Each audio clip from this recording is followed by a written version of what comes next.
미국의 금리 인상에 대한 이야기가 심심하면 터져 나옵니다. 지난번에는요, 존 윌리엄스 뉴욕 연방은행의 총재가 필요하다면 금리 인상도 하겠다 이런 말을 했거든요. 이번에는요, 닐 카시카리 미니애폴리스 연은 총재가 이렇게 이야기했습니다. 예, 현재 3%대 인플레이션이 고착된다면 우리는 필요할 경우 금리를 높일 필요가 있다 이렇게 이야기했습니다.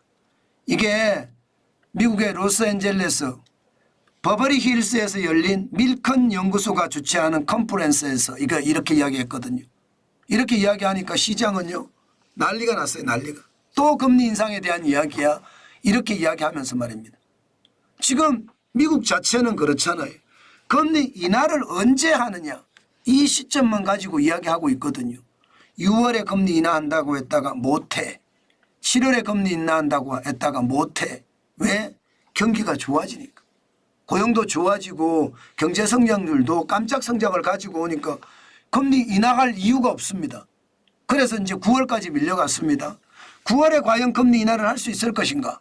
여기에 대해서도 물음표가 굉장히 많습니다. 물론 고용 상황이 좀 악화되고 있는 건 사실이에요. 실업률이 늘어나는 것도 사실이에요. 이것은 금리 인하의 요소가 되거든요. 그런데 다시 다음 달에 가면 또 어떻게 될지 모르거든요. 그러다 보니까 9월에 금리 인하도 물음표입니다. 그러면 11월에 할 것인가? 대통령 선거 앞두고 금리 인하를 한다? 못합니다. 그러면 12월에 한다. 12월에는요 이게 미국 같은 경우는 이게 소비의 계절이거든요. 근데 이때 금리 인하하기도 쉽지 않습니다. 경기가 사실 블랙 프라이데이가 11월 말부터 12월까지 계속 되기 때문에 금리 인하하다가 자칫 물가를 폭등시킬 수 있는 요소가 될 수도 있거든요.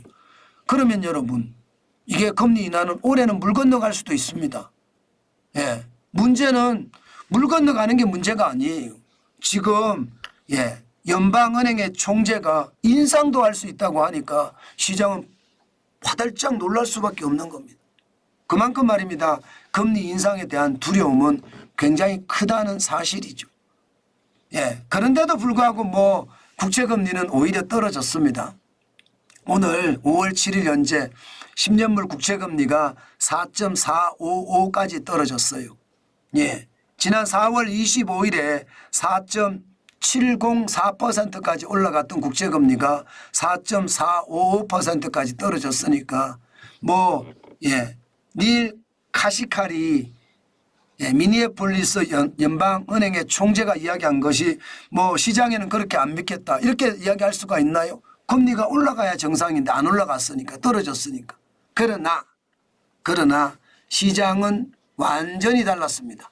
시장은 어떻게 달랐느냐? 시장은 요동쳤어요. 그 말이 떨어지기가 무섭게 떨어지기 시작했어요.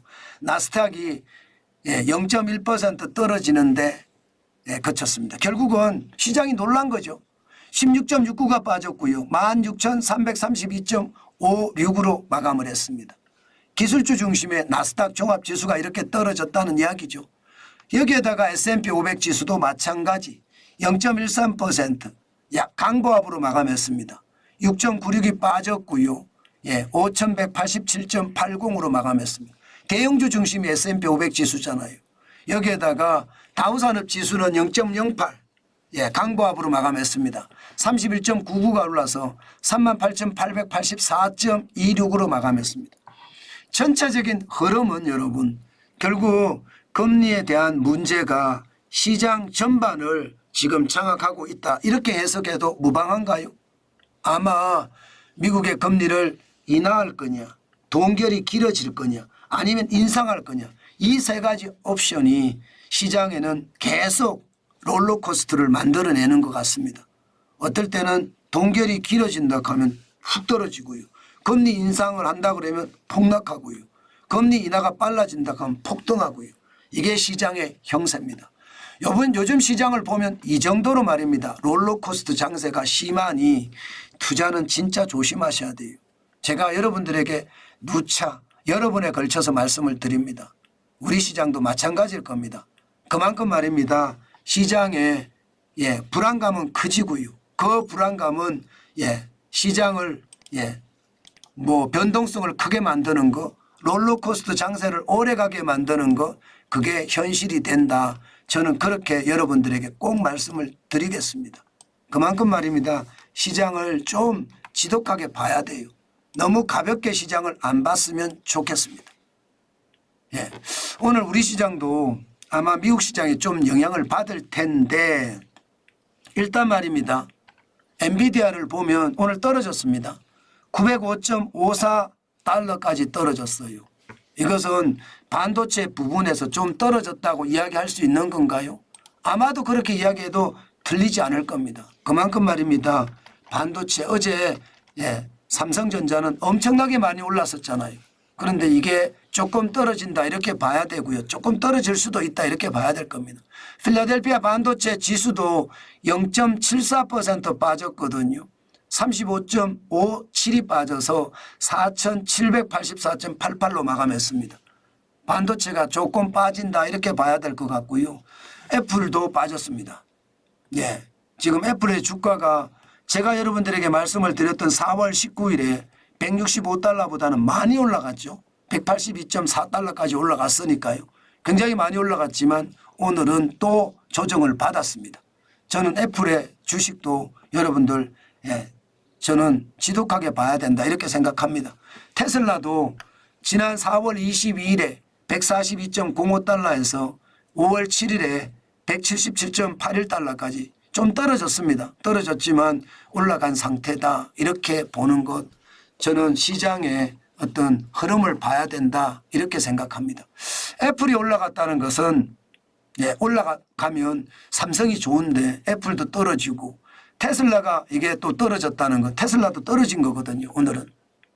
그렇게 보면 이게 LG 에너지 솔루션도 시원치 않을 수가 있다.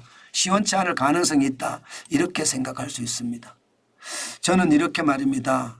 미국 시장을 보고 또 우리 시장도 보고 또 미국의 어떤 주요 종목을 보면서 우리 시장도 여러분에게 말씀을 드리는 거 항상 하고 있으니까 우리가 조심하시면서 투자하는 것도 잊지 말았으면 좋겠습니다. 저는 여러분들에게 말씀드리는 거는요. 무리하게 투자하지 말랍니다. 지금은 현금을 쌓아가는 게 최고다. 저는 그 말씀 계속 강조합니다. 그만큼 말입니다. 현금을 쌓아가는 것이 필요하다. 그런 뜻입니다. 필요하다.